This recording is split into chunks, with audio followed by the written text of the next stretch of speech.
Okay, class, here we are again. This is our third day of our unit, and I wanted just to talk a little bit about what you should have learned already. If you look here, we went over these words the first day, which was a couple days ago. So epidemiologists, we know, trace the spread of a disease. We should know that a carrier is someone who is asymptomatic. Remember, when you put a before a word, like a before a word like atypical. The word atypical means not typical. If you put an a before a word like amoral, that means not moral. Or atheist, that means not theist or someone who believes in God. So atheist, okay? So a before a word means not. Okay, now, web of transmission is a graphic way to show how a disease is spread.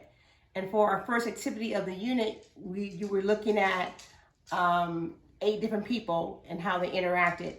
And hopefully you were able to figure out who the carrier of that activity was. And then quarantine is when you isolate yourself or someone isolates you because you have a disease. In isolation, we know that there are trade-offs because of being isolated. You're giving up one thing in exchange for another. So in the case of our exposure right now to the coronavirus, we're giving up the opportunity to interact with family, friends, to go out and do things like we normally would in order to possibly not get sick. So we're giving up some freedom in order to help us to not get sick. Now, so today what I want to do, I want to talk about one of the most famous carriers of all time. And her name happens to be, anybody know her name? Who's the most famous carrier of all time? Come on, somebody. Mary Poles. Oh goodness. Who's her name? Cook. She was a cook. That's why she's a cook. Okay. DJ, Jamia, Mary somebody. Mary Malone. Okay. She got the first part, guys. The first part. And actually, Mary Malone, or called also Typhoid Mary. I'm just going to read this, okay? So the best known case of a carrier in the history of disease is Typhoid Mary. Mary Malone was an Irish immigrant who worked on Long Island as a cook for a wealthy New York family back in 1906. When 6 of 11 people in the household became sick with typhoid fever within a 1-week period, investigators were unable to track the disease to the usual causes of either contaminated water or food. The family turned to George Sofer, a sanitary engineer. He discovered that the family had hired a new cook shortly before the disease outbreak. By reconstructing her work history, he discovered that 7 of the 8 families she had worked for in the past 10 years had experienced typhoid outbreaks. Health officials tested Malone's feces.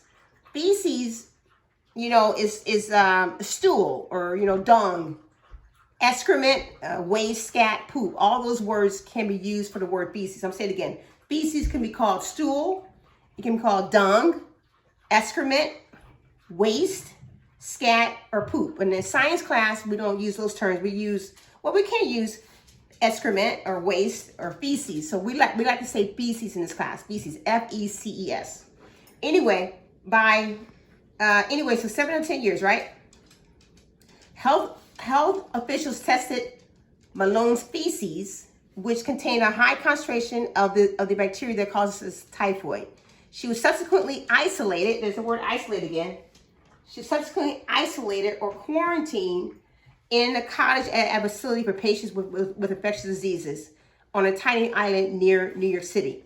Like many other carriers, she was eventually released, but told to stay in touch with the health department and not work for food. She complied for a while, but eventually took a new name and returned to cooking, again spreading typhoid fever. Let me make this very clear. Typhoid fever did not cause her any problems. She was fine. She cooked her food, she ate her food, she probably went to the bathroom because we know it's in the feces, right? So she went to the bathroom and she probably did one of your numbers. Oh, I'm done. I washed my hands. I'm done. She probably didn't really scrub her hands, get in her nails and all that to make sure that the feces did not get into the food that she was cooking. So she put her special ingredient in the meal she's cooking, the feces. Not on purpose, of course, but she did. So she was subsequently isolated in Italian village, and but like many other carriers, she was eventually released, but told to stay in touch with the health department and not work her food. She complied for a while, but guess what happened, guys? She took a new name and returned to cooking again, spreading typhoid fever. She was traced again and sent to live in isolation. This time, she was quarantined or sent in isolation for 23 years. That's like being in jail. She's in jail like 23 years. I know you and I have been quarantined for what?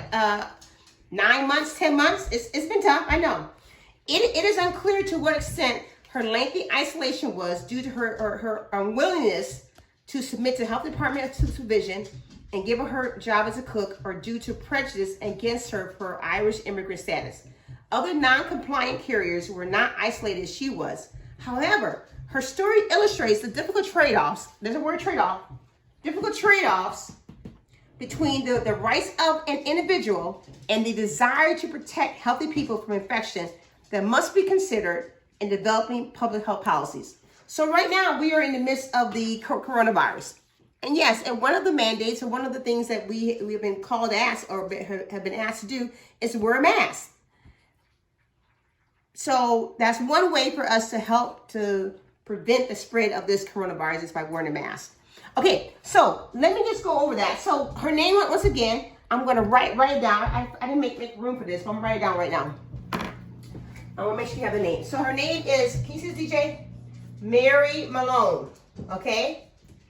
And she is called, her nickname is Typhoid Mary. That's not a good nickname, I know. It's terrible. That's what she's called, though. Typhoid Mary, because that's what she was spreading around, right?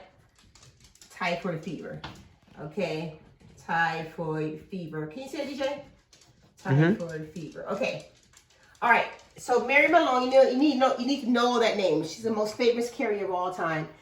Okay, great. So it's Typhoid Mary. Now I want to go with this chart right here, just to make sure you understand. I had a stick. I don't have to do my stick, but I guess I usually use my hand today. Next time I have it. Okay, anyway, so if you are healthy, so there are three ways to quote unquote be sick. You can be healthy, that means not sick at all, right? You can be sick and and then you can be a carrier. So I'm trying to figure out, if you're healthy, are you going to have symptoms? Somebody help me. Come on, James, help me. If you have symptoms, if you're healthy. If you're healthy, are you going to have symptoms? Somebody, come on. Anybody. No. Okay, no, you're not going to have any symptoms. You're healthy because you're healthy. Okay. If you're healthy, are you going to have the disease? No. No, you're not going to have the disease. No, of course not. Okay. If you're sick, do you have symptoms? Yes. Yes, you have symptoms. That's correct. Okay. If you're sick, do you have the disease? Yes. You have the disease. Absolutely. You have the disease. That's a yes, by the way. That's a yes.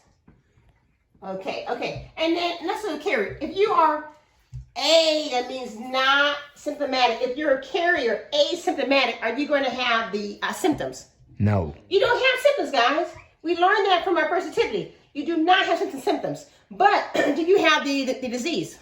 Yes. Yes, you have the disease, okay? So hopefully by now this is becoming clear to you that if you're healthy, no. Sick, yes. Carrier, no for the symptoms, but yes for the disease, okay? Yes for disease. All right, class, so today we are going to wrap up some of the information we've been learning about carriers and diseases, and we're going to keep on moving on with our unit. All right, bye-bye.